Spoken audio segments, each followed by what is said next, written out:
Greetings, dear ones.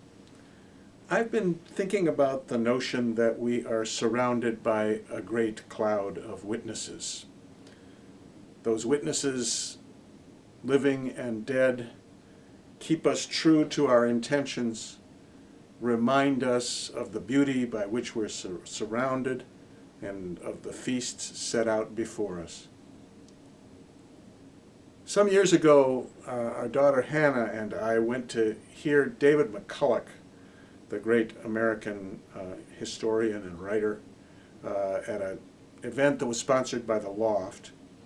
And he talked about being at the University of Southern California to receive an award of some kind and being seated next to a very famous old man who I think had been president of the university, but before that he had taught history. And McCulloch is making conversation with him, and he says, when I was at Yale, I could not stand history. I hated it. It was nothing but dusty tomes shared by even dustier professors whose enthusiasm for their subject was more a matter of eccentricity than fruitful learning. And then I encountered a teaching assistant whose name I can't recall, who threw the windows open and let the air into the room. When he said to me, when he said to us, history is about wonderful stories, stories that take hold of you, stories that inform your life and help you to make good decisions. And all of a sudden I understood. And he turned to the old man next to whom he was seated, and the man had turned away. And David touched him on the shoulder, and he turned toward him, and there were tears streaming down his cheeks. He was the teacher. He was that teaching assistant who had awakened the passion of his student for those stories that would help inform not only his life, but our lives. I've been thinking about this quite a bit in the last few weeks as Jan and I have been working on writing what is called the Berry Street Essay.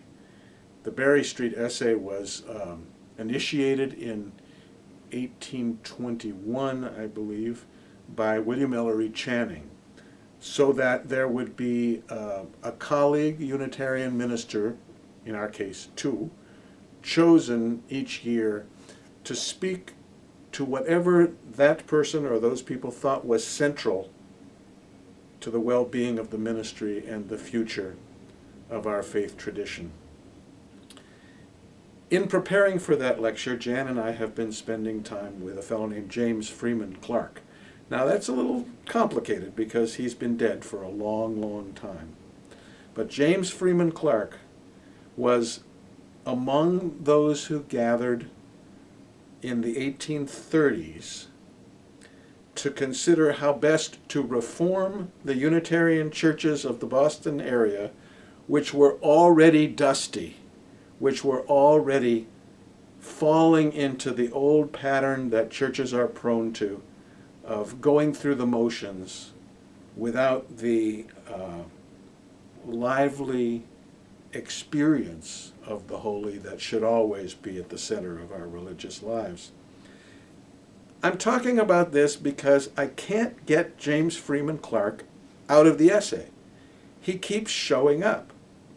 And Jan and I know that we can't indulge our love for him and for his beloved friend and spiritual partner, Margaret Fuller, and for that circle of early transcendentalists who understood what we needed to recover in order to enliven and make more creative and more effective our religious lives.